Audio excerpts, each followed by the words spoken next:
Κάποιοι νομίζουν πως μπορούν να κρύβονται πίσω από την ανέχεια των φίλων τους.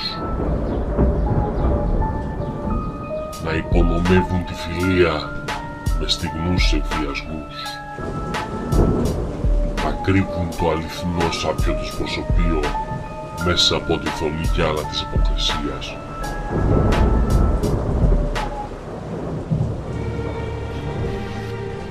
Γνωρίσαμε την ασυνέπεια, την αδιαφορία. Γίναμε μάρτυρες μιας εμετικής συμπεριφοράς που μας εξόργησε. Νιώσαμε στο πετσί μας τον προκλητικό παραλογισμό. Φτάνει πια. Ταφ, νούμερο 2. Ξανά απειλή.